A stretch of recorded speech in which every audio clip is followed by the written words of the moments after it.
नमस्कार, hair loss के third episode में आपका स्वागत है।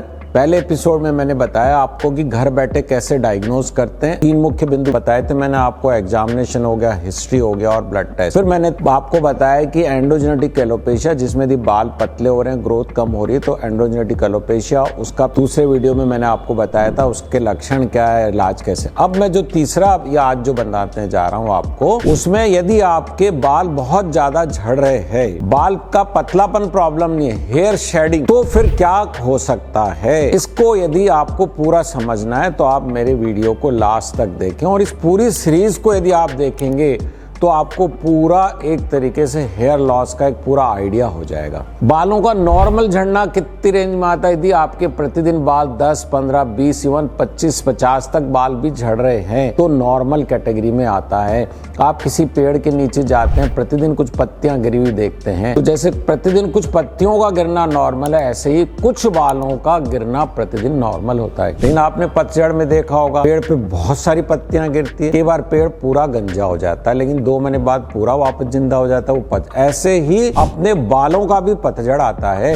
सर्दी और बारिश, अभी सर्दी आने वाली है, आपका हेयर फॉल बहुत बढ़ेगा, डैंड्रफ भी बहुत होगा और आपकी चिंता बढ़ेगी। तो मैं आपको कह रहा हूं कि यदि हेयर शेडिंग हो रही है, hair thinning is not a major problem but excessive hair fall हो रहा है, तो ये टीलोजन इफ्लुवियम या सीजनल हो सकता है। टीलोजन इफ्लुवियम, अब मैंने आपको एक नई चीज बताई, इसका मतलब क्या हुआ? यदि हमारे शरीर को किसी भी प्रकार का कोई स्ट्रेस होता है, stress in the sense psychological, परिवार में किसी की डेथ हो गई, आपकी नौकरी छूट गई, व्यवसाय में नुकसान हो गया, कोई भी मेंटल स्ट्रेस, किसी से दोस्ती टूट गई, प्रेम के संबंध खराब हो गए, है ना, तो स्ट्रेस होता है। फिर दूसरा मेजर इकोनॉमिकल फाइनेंशियल लॉस हो गया, आप बीमार हो गए, फिर आप मौसम परिवर्तन हो गया, ये आप अमेरिका में थे, इंडिया आ गए, इंडिया से अमेरिका चले गए, या सीजन में एकदम से चेंज हो गया, कल तक बहुत गर्मी थी, आज एकदम से सर्दी हवाएं चलने लग गई।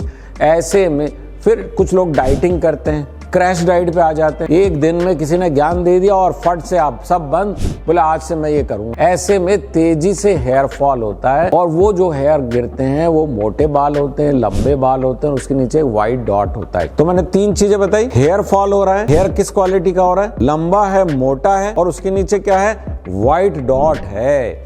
जिसे आप जड़ समझते हैं वो जड़ नहीं है, ओके, वो बूढ़ा माल मान सकते हो, वो गिर गया है, टीलोजन हेयर है जिसको जाना ही था। तो वो यदि ऐसा आपके साथ हो रहा है, और हिस्ट्री में क्या ऐड करोगे? मेरे साथ कुछ हुआ था, तो 2 चीजें ऐड हो गई। तीसरा इन्वेस्टिगेशन में आप विटामिन के टेस्ट करा सकते हैं, अपना वजन ले सकते हैं कि किसी कारण से मेरा 5-6 किलो वजन तो कम नहीं हो गया, B12 है, विटामिन D है, फेरेटिन है, इनके टेस्ट करा लीजिए।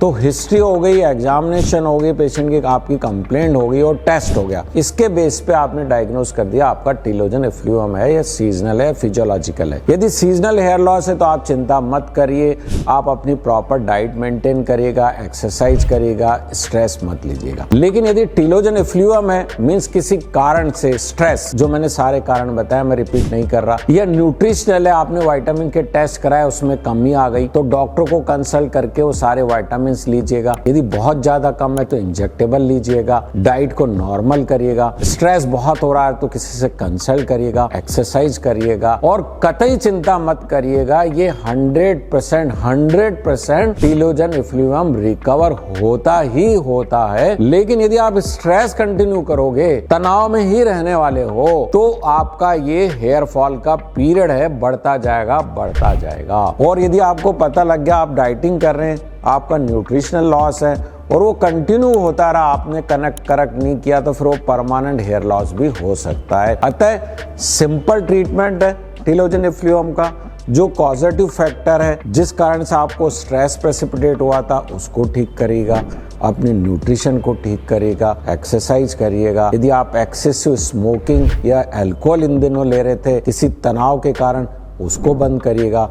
यदि आपकी दिनचर्या डिस्टर्ब हो गई किसी व्यापार के कारण, तो उसको रेगुलराइज करेगा।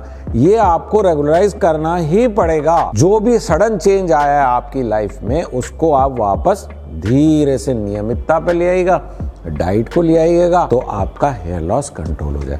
ट्रीटमेंट के नाम पे मल्टीविटामिन, कभी कभी हम पेशेंट को मिनॉक्सिडिल सॉल्यूशन और PRP भी एडवाइस करते हैं। अब मैं आपको नेक्स्ट एपिसोड में बताने वाला हूं अन्य कारणों से जो हेयर लॉस होता है वो नेक्स्ट एपिसोड में बताऊंगा, तो आप उसको भी देख सकते हैं। नमस्कार, थैंक यू।